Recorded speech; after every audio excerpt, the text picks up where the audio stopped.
Hello mga ka-dears in Canada, welcome back nga dito sa ating channel. At ngayon nga, dito tayo sa likod bahay natin o dito sa backyard namin. At ito, in-enjoy natin itong usok. Nakakaranas kasi kami ngayon ng matinding usok galing sa wildfire.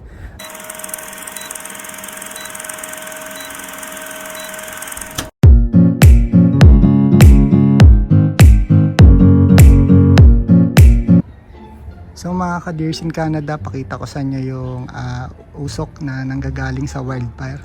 So ayan nga, nakikita nyo, sobrang kapal niya. Okay lang kung usok lang siya, kaya lang may kasama siya mga pinong dust. So may masakit talaga sa baga. So yung sabi sa news, yung usok na galing sa wildfire dyan lang nanggagaling sa Jasper. Kumbaga dyan nagsimula yung, or nandiyan dyan lang sa Jasper yung wildfire. Medyo malapit lang yan dito sa Calgary, Alberta. Mga ilang oras lang yan siguro. Nagkakamali, mga 10 hours.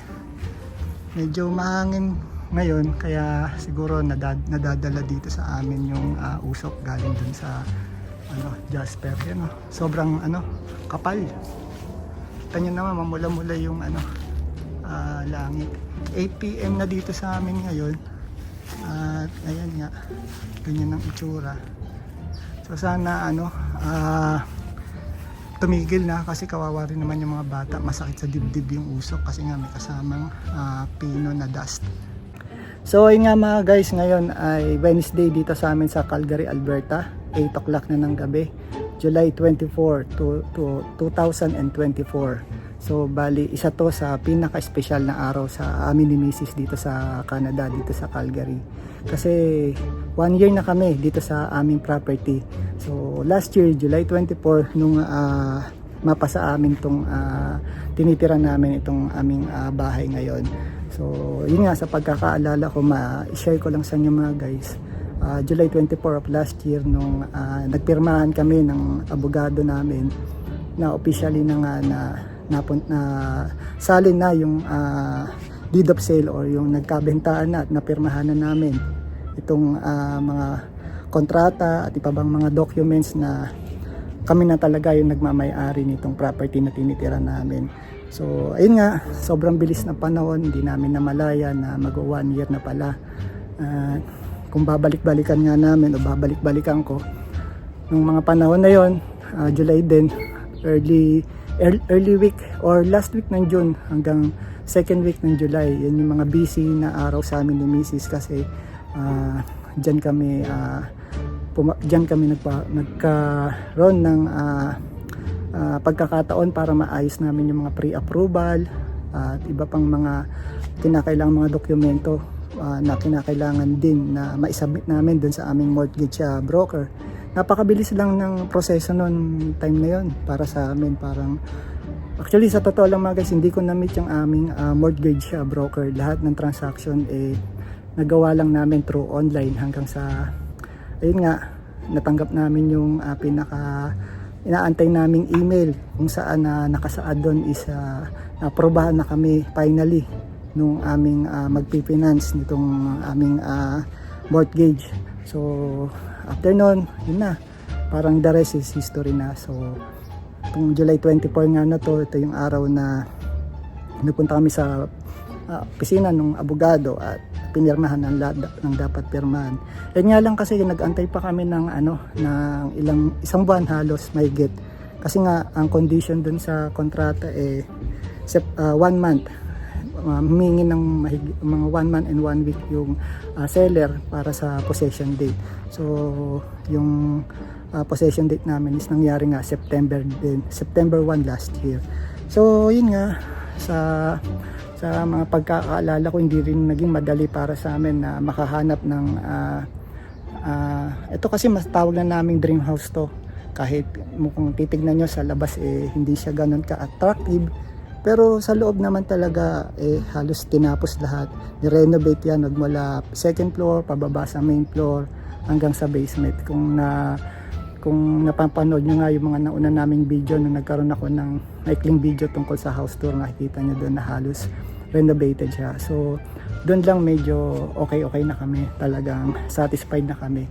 Kasi syempre dito naman, sabi ko nga, katrabaho ko sa home builder. Actually nung nandun pa ako sa kabilang company, inopera na rin ako ng boss ko na bago yung bilhin namin bahay.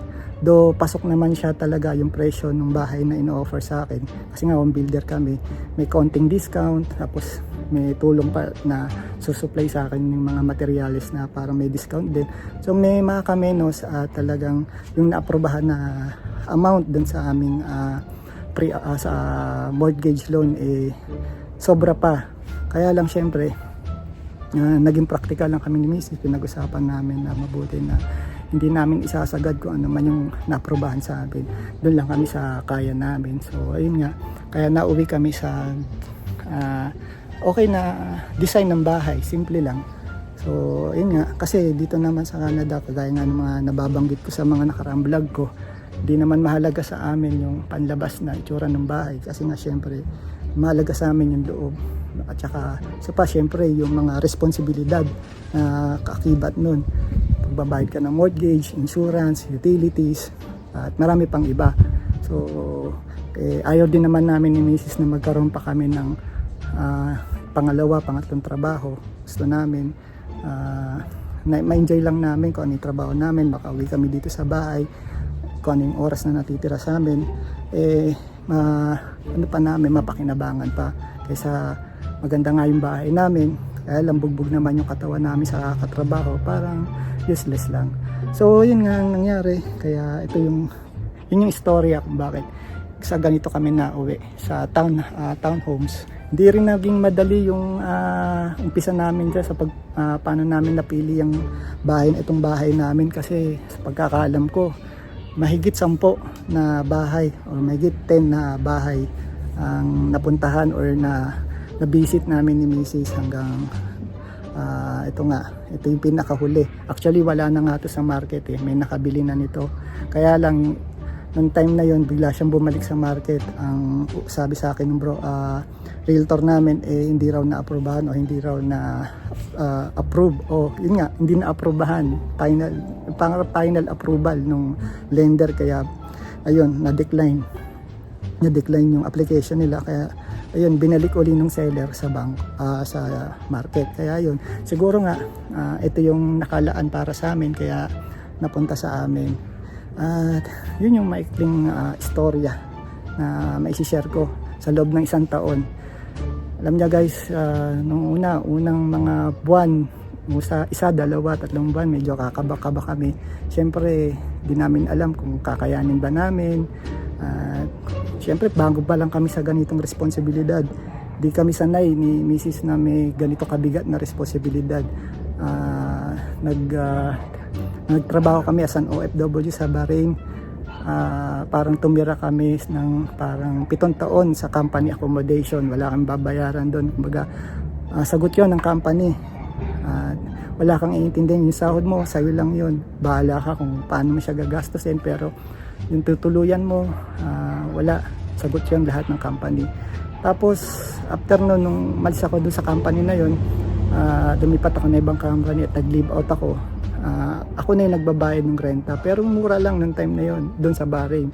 So hindi ganun kabigat. Pero kasi dito, pagdating dito sa Canada, iba ng usapan kasi syempre property mo na itong binabayaran mo. Tapos nagbabayad ka na rin ng real estate tax, kumbaga amilyar, tsaka marami pang ibang bayarin nakaakibat sa pagiging homeowner, isang homeowner dito sa Canada. Kaya yun yung medyo pinag-aalala ko ng mga panahon na yun. Pero yun nga, sa umpisa lang pala yun, sa awa ng Diyos, ito nga, naka 1 taon na kami. At yun, nakakaraos-raos naman. At hindi kami nahihirapan. Yun lang pinakamaganda doon. Lahat hanggang ngayon smooth pa rin. Kaya sa awa ng Diyos so yun nga, sa awa ng Diyos at sa tulong din ng Diyos, na-survive naman namin. Ito nga, mag-1 taon na kami at smooth lang ang lahat. Banggit ko naman sa inyo, recently syempre lumipat din tayo ng bagong trabaho. Yung paglipat naman ng trabaho, meron naman kaming backup. Kumbaga may emergency fund kami. So just in case na hindi pa ako makahanap ng mga ilang buwan, meron pa kaming backup. So yun lang yung siguro maganda sa ginagawa namin ni Mrs. Mga nung sumasahod kami, nagtitira kami kahit paunti-unti. Sinisave namin yun as emergency fund. Kaya hindi rin kami medyo kakaba-kaba kung sakaling ma-jobless kami ng ilang buwan, meron kami madudukot. Kaya yun, sobrang salamat din talaga at hindi rin kami pinapabayaan ng nasa taas. At ayun nga mga guys, dahil syempre 1 year na itong aming dito, 1 year na kami dito sa aming bahay, bumili uli kami ng isa pang bahay. Kasi syempre gusto natin marami tayong responsibilidad. Papakita ko sa inyo kung ano yung binili namin. So ayan mga guys, yan yung binili namin bahay. Binili namin yun sa Costco nung nakaraang kailan ba? Nung linggo mga guys. Pumunta kami ni Mrs. sa Costco. So ayan yung biniling bahay. Bagong bahay namin.